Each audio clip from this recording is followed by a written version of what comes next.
আসসালামু আলাইকুম সবাইকে। আমি আজকে আপনাদেরকে অসম্ভব মজার একটা খাস্তা নাস্তা তৈরি করে দেখাবো। এটা দেখতে যেমন সুন্দর, খেতেও কিন্তু অসম্ভব মজা। যে কেউ চাইলে আপনারা এটা বাসায় খুব সহজেই তৈরি করে নিতে পারেন। আশা করি রেসিপিটি আপনাদের ভালো লাগবে।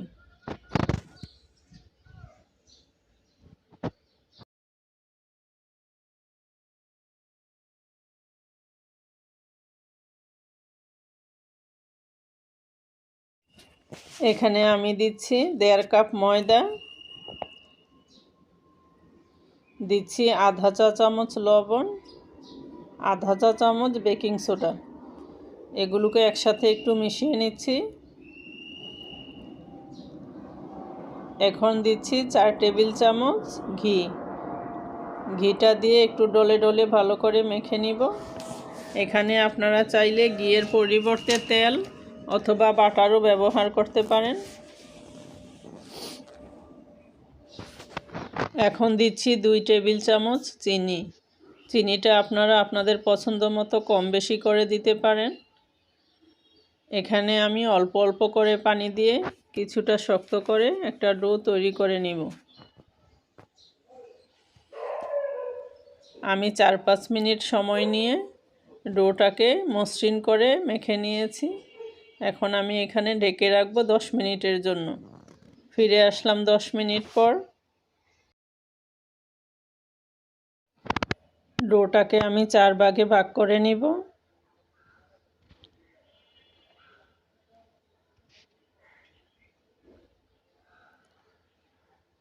এখন আমি এক পিস নিয়ে যতটা সম্ভব পাতলা করে একটা রুটি বেলে নিব। আপনারা চেষ্টা করবেন রুটিটা একটু বড় করে এবং পাতলা করে বেলে নেওয়ার জন্য।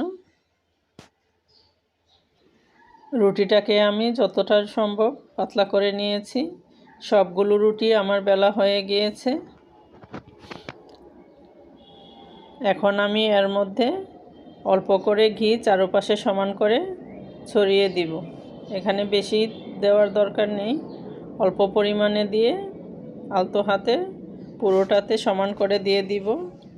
এখন একটার উপর আরেকটা দিয়ে এভাবে সবগুলো আমি সমান করে বিছিয়ে নিব। রুটিগুলো সমান করে তৈরি করলে তাহলে কাটার সময় সুবিধা হবে। এখন আমি আর একটু ঘি দিয়ে চারপাশে ছড়িয়ে দিচ্ছি।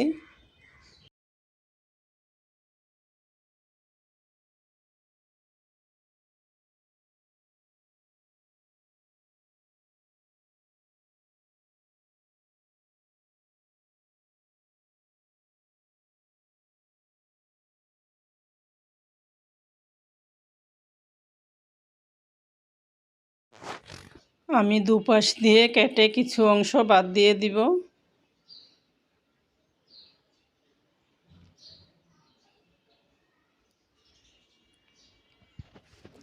আমি একটা স্কেলের সাহায্যে এগুলোকে চিকন করে কেটে নিব।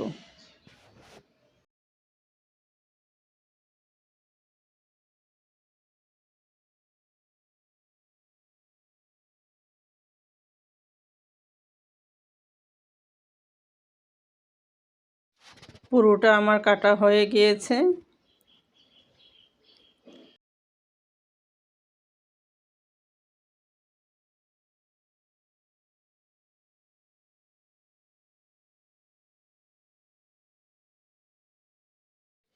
এখন এক পাশ থেকে ধরে আলতো হাতে আমি মুড়িয়ে নিব।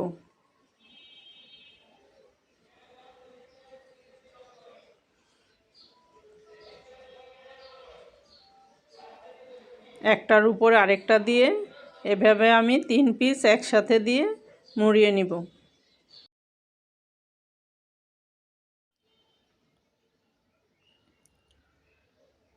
এখানে আমার এক পিস তৈরি করা হয়ে গিয়েছে। আপনারা চাইলে আপনাদের পছন্দ মতো ছোট কিংবা বড় করে এগুলোকে তৈরি করে নিতে পারেন। আমি আপনাদেরকে আরেকটা তৈরি করে দেখিয়ে দিচ্ছি।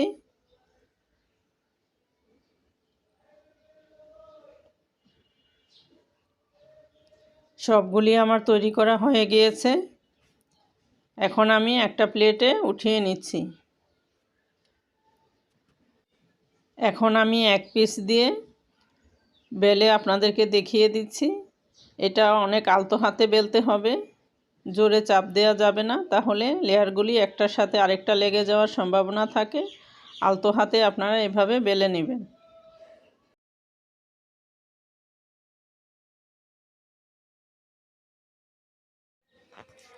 এখানে আমার একটা তৈরি করা হয়ে গিয়েছে, আমি আরেকটা তৈরি করে নিয়েছি।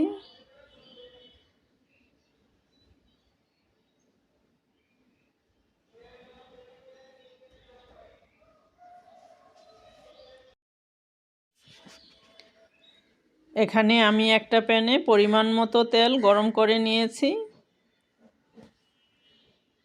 চুলার জালটা লো টু মিডিয়ামে রাখতে হবে।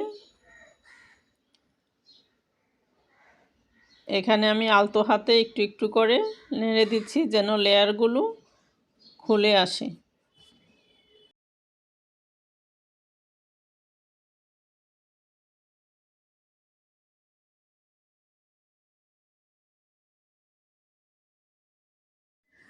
এই নাস্তাটা একটু সময় নিয়ে উল্টে পাল্টে ভাজতে হবে যেন ভিতরটা সহ মুচমুচে হয় এবং কালারটাও দেখতে সুন্দর হয়।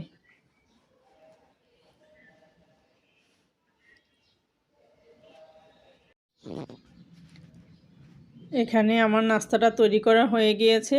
দেখুন লেয়ারগুলো খুব চমৎকারভাবে ফুটে উঠেছে। আমি আরেকটা আপনাদের তৈরি করে দেখিয়ে দিচ্ছি।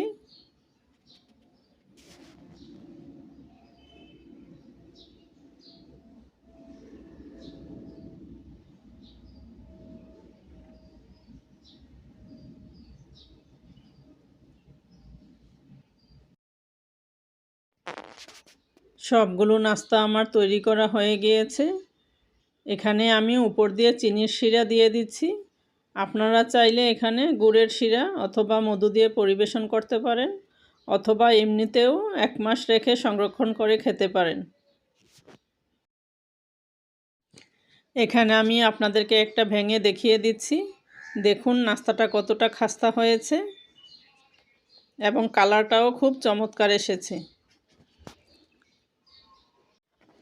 আশা করি রেসিপিটি আপনাদের ভালো লেগেছে। ভালো লেগে থাকলে অবশ্যই আমাকে কমেন্ট করে জানাবেন। সবাই ভালো থাকবেন। আল্লাহ হাফেজ।